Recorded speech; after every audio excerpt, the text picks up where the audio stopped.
Vivimos en tiempos donde las gentes en las nuevas generaciones están altamente influenciados por la tecnología.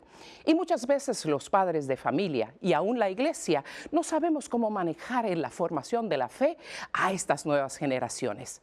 Por eso el papel de los padres de familia y la iglesia en la formación de la fe es el tema de hoy en Creados para Amar. Fuimos creados por amor, fuimos creados para el amor, como reflejos únicos e irrepetibles del único e irrepetible Dios, creados para amar, creados para amar. Muy buenas, sean todos bienvenidos a esta nueva emisión de Creados para Amar. Yo soy Ricardo Luzondo y me acompaña siempre aquí a mi lado mi esposa hermosa Lucía Luzondo. Muy buenas y bienvenidos todos ustedes a una emisión más de Creados para Amar. Qué gusto que estén con nosotros y siempre les recordamos que se mantengan comunicables con nosotros a través de nuestra página en Facebook, Ricardo y Lucía. También a través de nuestro correo electrónico creadosparamar@ewtn.com y nuestro sitio web renovacionfamiliar.com. Estamos transmitiendo desde Birmingham, Alabama, los estudios de EWTN. Y hoy tenemos un programa muy especial porque tenemos con nosotros a un gran teólogo y amigo al cual admiramos y queremos mucho. Y se trata del doctor Josman Ospino. Josman, bienvenido a Creados para Amar. Muchísimas gracias, Lucía y Ricardo. Es un placer estar con ustedes. Para nosotros es un gusto tenerte. Mira que tener a un personaje de tu nivel educativo, formativo, en la fe, en teología, es realmente un honor para nosotros. Gracias por aceptar, por tomar tu tiempo en la universidad. Sabemos que trabajas en el Boston College. Así es, soy profesor de teología pastoral y educación religiosa en Boston College, una universidad jesuita en el norte de los Estados Unidos. Y cuéntanos, Josman, de dónde eres natural para las personas que no te conocen y cómo ha sido este caminar académico de tu vida. Ciertamente, nací en Colombia y bueno, vine a los Estados Unidos cuando tenía creo que 20 años más o menos, estaba bien jovencito.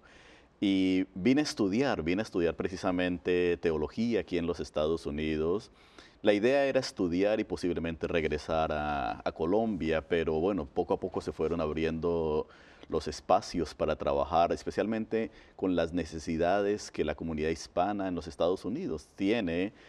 La población hispana es la segunda población latina más grande de todo el continente aquí en este país. Entonces estudié teología, mi maestría con una concentración en historia de la iglesia, y luego fui invitado a estudiar un doctorado en teología y educación también en Boston College, y luego la universidad me contrató. Entonces ya básicamente llevo la mitad de mi vida como académico trabajando en estas áreas. Lo interesante, Josman, es que a veces nosotros no conocemos un teólogo que puede aportar un teólogo en la iglesia, además de formación de fe, pero por supuesto tu papel es mucho más amplio y en la área de la investigación, que creo que has hecho, sabemos que has hecho grandes investigaciones y has publicado información y data muy importante para la iglesia en Estados Unidos. Absolutamente. El ser teólogo, el papel del teólogo en gran medida es un cristiano, es un bautizado, una persona bautizada que con su trabajo académico tiene la responsabilidad de ayudarle al pueblo de Dios a entender mejor la fe, qué significa ser iglesia en el día de hoy. Y mi trabajo es desde la perspectiva de la teología pastoral. Hay teólogos que hacen historia, hay teólogos que se dedican a las Sagradas Escrituras, hay teólogos que hacen teología moral, otros que hacen trabajo de teología sistemática, que es más filosófico, pero mi trabajo es teología pastoral, investigando cómo formamos iglesia en el día de hoy. Y viviendo en los Estados Unidos, una de las áreas que investigo es cuál es el impacto de la fe y la cultura en la vida de las comunidades, en la manera como educamos en la fe, y al mismo tiempo el impacto de la presencia latina en la transformación del catolicismo en los Estados Unidos. ¿Y qué tú dirías que ha sido la influencia mayor que hemos tenido como hispanos aquí en los Estados Unidos en la cultura y en el desarrollo de la fe católica en los Estados Unidos? Well, tremendo. Decir una me pones en camisa de 11 varas porque son muchísimas, tantas. son ¿Cuál dirías muchísimas. la ¿no? primordial o las primeras dos? Yo creo que la primera es simplemente la transformación demográfica, ¿no? Los latinos en los Estados Unidos constituyen el 71% del crecimiento del catolicismo en este país, de la iglesia en este país, desde los años 60. Básicamente la iglesia en los Estados Unidos sería la mitad de su población si no fuese por los latinos, ¿no? Tanto los inmigrantes como los hijos y los nietos de estos inmigrantes. Y esa contribución demográfica se ve reflejada en la juventud. La población latina es una población muy joven, ¿no? Y entonces la mitad de los latinos son menores de 30 años, que es fascinante observar, ¿no? Y yo creo que la segunda contribución que pudiera resaltar es que el catolicismo en los Estados Unidos en gran parte se ha americanizado bastante. Es un catolicismo muy americanizado y entonces el catolicismo latino, los latinos traen un catolicismo que es más tradicional, un catolicismo que es fundamentado ciertamente en la fe, en las escrituras, en la tradición, pero también es un catolicismo fundamentado en la vida de familia, en la vida de comunidad, en la vida devocional, en la religiosidad popular. Y eso es algo que le está inyectando una nueva vida al catolicismo en este país. Wow, qué interesante. Sí, generalmente decimos esto al final del programa, pero lo voy a hacer al principio.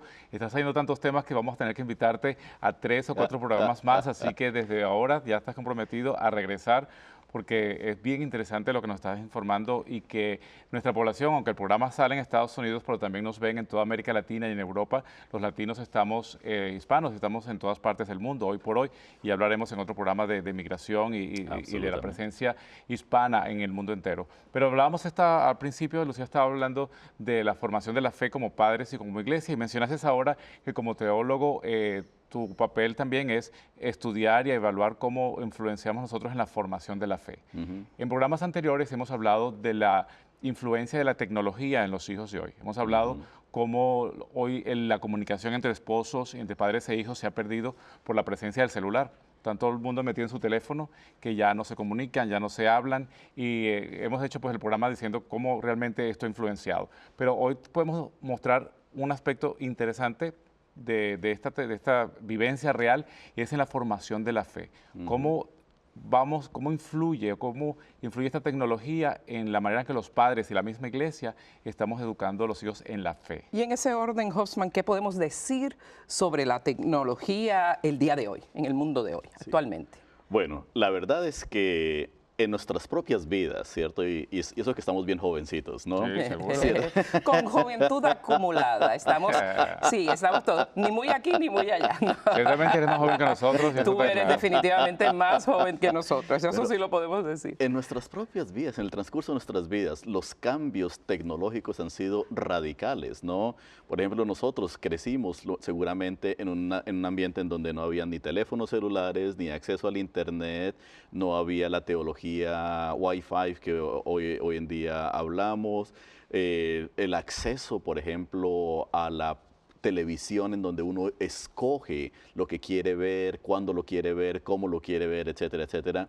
Todo eso es muy reciente y esos cambios tecnológicos han transformado la manera no solamente como adquirimos y consumimos los medios de comunicación y los utilizamos, pero también han ido transformando la manera como interactuamos los unos con los otros, la manera como procesamos la información y la manera como interpretamos la realidad, ¿no?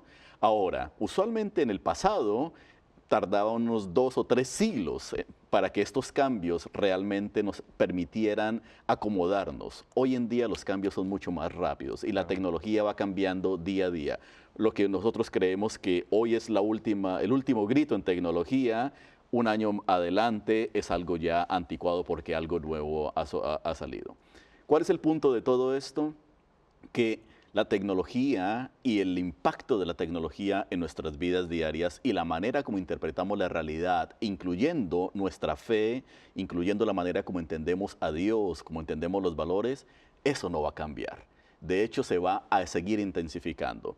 Entonces, como cristianos católicos tenemos, y como padres de familia, como educadores en la fe, tenemos dos opciones. Una, nos ponemos a la defensa y decimos la tecnología está mala y nos quejamos y todo.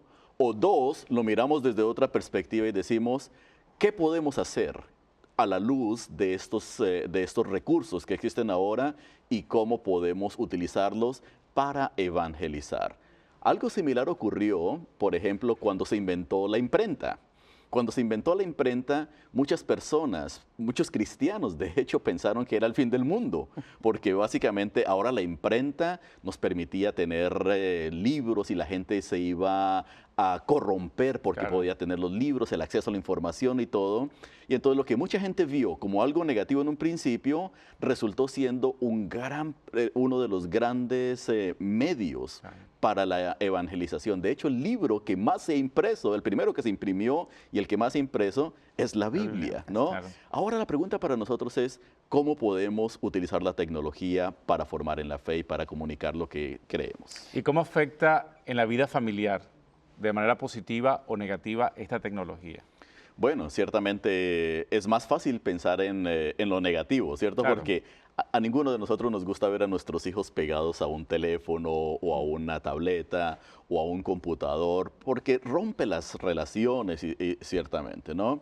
Pero yo creo que podemos hacer una lista bien grande de los impactos negativos. La pérdida de tiempo, por ejemplo, ¿no? La capacidad de interactuar unos con otros, ¿no? Entonces, esas son cosas que tenemos que ir controlando y eventualmente entendiendo mejor. Pero yo creo que si miramos lo positivo, nunca antes habíamos tenido nosotros tanto acceso a información para poder entender nuestra fe, para poder entender el mundo. La tecnología nos abre un nuevo horizonte.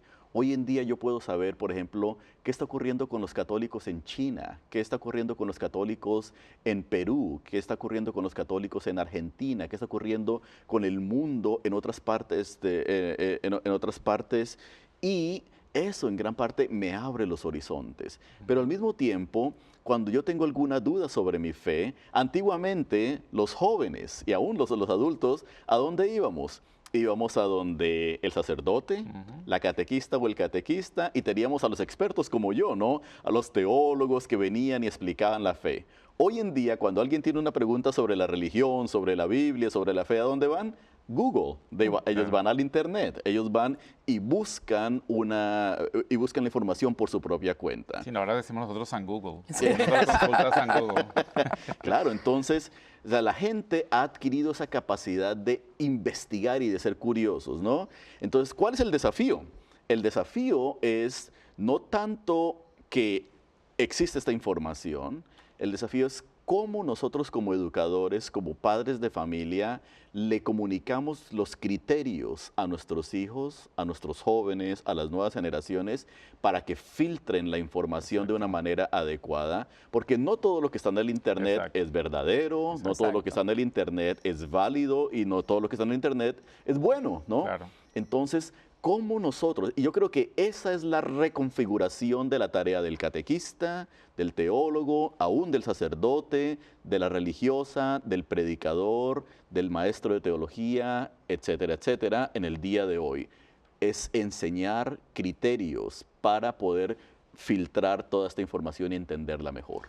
Y también ver cómo afecta el discernimiento, la manera de aprender de los jóvenes y de discernir la fe. O sea, pero entonces, ¿cómo hacemos nosotros como padres o como catequistas para ayudar en ese proceso a los muchachos de cómo deben discernir la fe por medio de la tecnología? Bueno, mira, algo bien interesante, ¿no? Por ejemplo, sabemos, como les decía al principio, que la tecnología ha cambiado. Por ejemplo, hay bastantes estudios sobre la manera como el uso del teléfono celular, el uso de los videos ha afectado la reconfiguración del cerebro. Eso ¿no? lo puede decir Ricardo, que es neurólogo. Exactamente. Entonces, la manera, por ejemplo, los niveles de atención, Claro. la manera como la gente entiende, las conexiones internas que hay en el cerebro cuando tú miras un video o una Exacto. serie de videos y otras cosas, ¿no?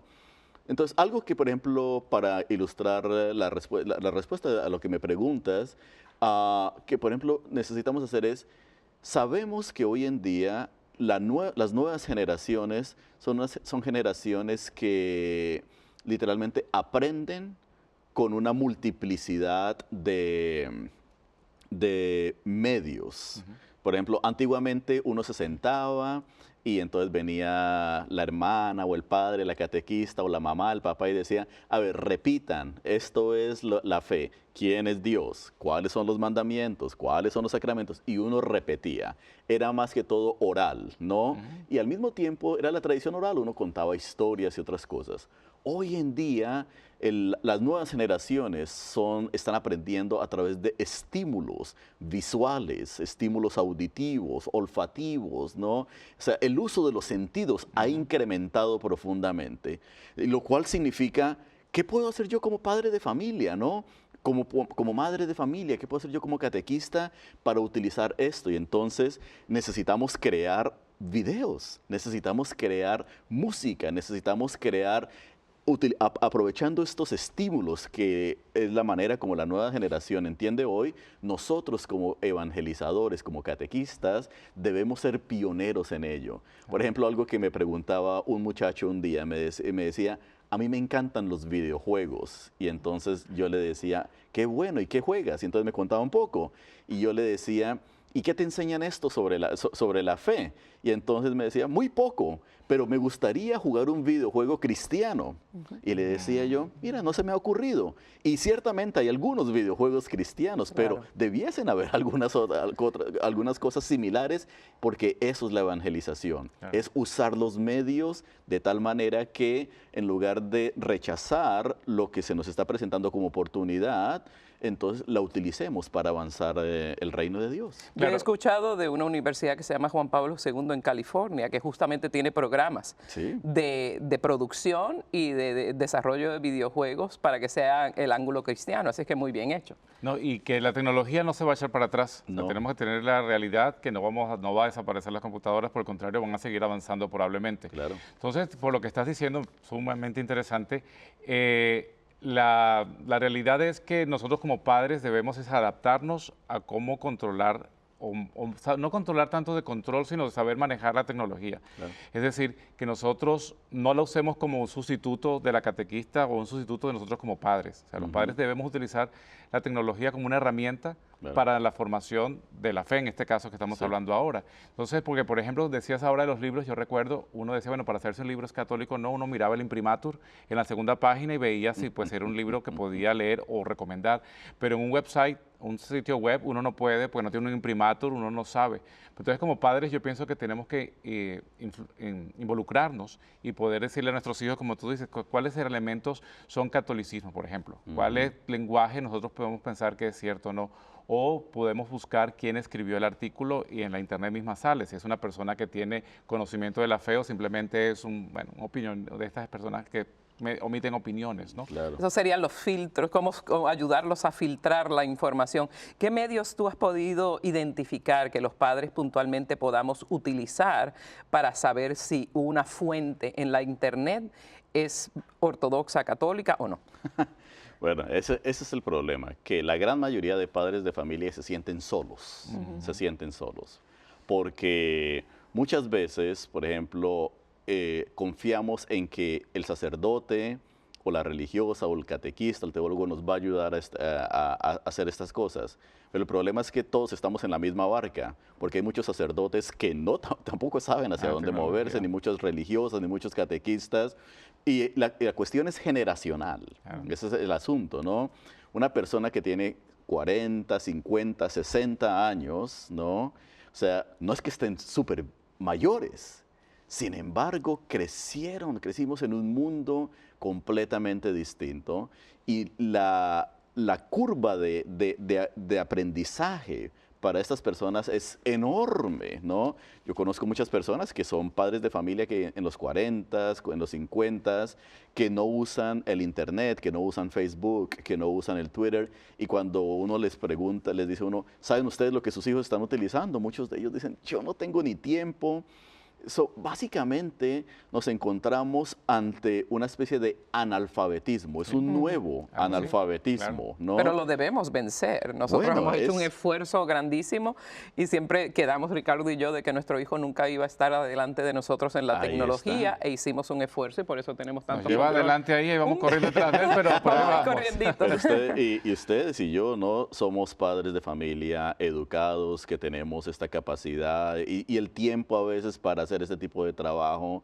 La gran mayoría de padres de familia, por ejemplo, cuando las personas trabajan 12, 15 horas al día en una fábrica, cuando trabajan en el campo, cuando trabajan en muchas otras cosas, cuando tienen el trabajo de tiempo completo y luego el medio tiempo.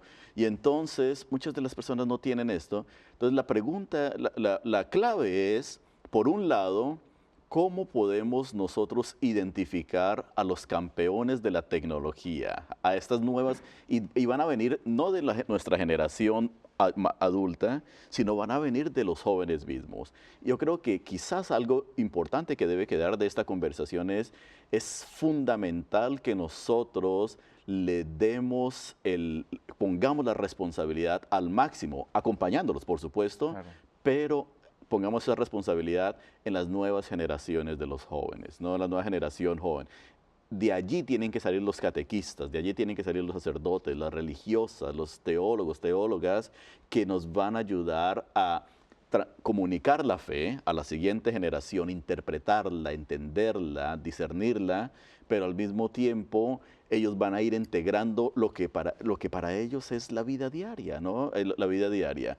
Y entonces necesitamos hacer esto. A veces me preocupa que en muchas comunidades de fe seguimos nosotros con la tentación de asumir que los catequistas son los mayores, porque son los que saben, porque son los que tienen el cabello blanco, experiencia. Experiencia. o no tienen cabello. Pero yo creo, no, y entonces se va creando una brecha que no nos está ayudando. Entonces, es aquí, los que van a tener la respuesta última van a ser estos jóvenes. Y el papel de nosotros como padres de familia, como adultos, como líderes en la iglesia, es acompañar al máximo, acompañar mostrando el camino a la luz de nuestra propia experiencia. Y yo creo que lo más importante, dando testimonio, dejándoles saber a estos muchachos que vale la pena, ser cristiano vale la pena, que ser católico vale la pena, y que aunque no tengamos todas las respuestas, todas las soluciones, que no sepamos usar toda la tecnología, ellos lo pueden hacer. Wow, súper interesante. Vuelvo a repetir, Osman, este programa se nos queda corto para pues tener todo tu conocimiento. Quisiera, antes de poder empezar ya pues a cerrar, que nos queda poco tiempo, es hablar sobre tus libros. Sabemos que eres un gran autor y que tenemos material que tú pues has escrito. Háblanos de tus libros. Tenemos el Interculturalismo y Catequesis. Guía del catequista para responder a la diversidad cultural. Háblanos un poquito de este libro maravilloso. Absolutamente. Este es un libro que está pensado en el contexto especialmente de los Estados Unidos, porque 40% de las parroquias en los Estados Unidos son parroquias que llamamos multiculturales, parroquias compartidas, parroquias en donde se celebra la Eucaristía, los sacramentos y otros servicios en más de 2 idiomas, de hecho, ¿no? Entonces, usualmente inglés y español. Entonces, la idea es cómo nosotros podemos formar la fe en hogares multiculturales, en parroquias multiculturales, ¿no? Y esto no solamente en los Estados Unidos, lo estamos viendo alrededor de todo el mundo. Los venezolanos están todas partes emigrando ahora. a todos los países de América Latina y Absolutamente. Europa. Entonces, este libro en gran parte conecta con los catequistas, con los líderes pastorales que están tratando de comunicar la fe en varios idiomas, en varios contextos multiculturales. Aun cuando hablamos español, ¿cierto? No es lo mismo tener a un argentino, un venezolano y un mexicano en el mismo lugar. Hay diversidad cultural, ¿no? Y eso es lo que hace este libro. Muy interesante, muy interesante. Y tenemos otro libro que se llama El Credo un encuentro con la iglesia, con la fe de la iglesia. Este es uno de mis libros favoritos. Y he tenido la oportunidad de escribir bastantes libros y me encanta escribir, ¿no? Y este es un libro que escribí como parte de un curso que enseñé. Y básicamente es una meditación sobre el credo, poniéndolo en un lenguaje accesible. La gran mayoría de catequistas tienen que enseñar el credo en algún momento de su formación a jóvenes, niños y adultos, ¿no?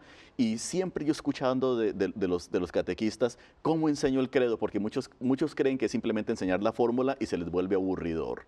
Este libro literalmente coge el credo y abre la riqueza y muestra lo bonito que es esa fórmula de fe que puede parecer muy tradicional, muy seca, pues es de hecho una belleza, tiene una ricura Y impresionante. se puede actualizar, o sea, cómo vivir Absolutamente. esto, porque si estudiamos el credo, estudiamos todas las máximas de nuestra fe Absoluta. católica. Cuando a alguien le dicen, ¿qué crees tú? Lo único que tienes que recitar es el credo. That's Claro, all. claro. Ciertamente. Wow, bien interesante, especialmente para ustedes padres que nos están escuchando y que quieren participar en la formación de la fe de sus hijos, pues ese es un buen recurso que se puede adquirir a través de... ¿Cómo lo podemos adquirir? Bueno, ciertamente Amazon, por medio de Amazon.com, los encuentran sin problema alguno. Y también las editoriales, por ejemplo, Interculturalismo y Catequesis lo publicó 23rd Publications y el otro libro, Ave María Press.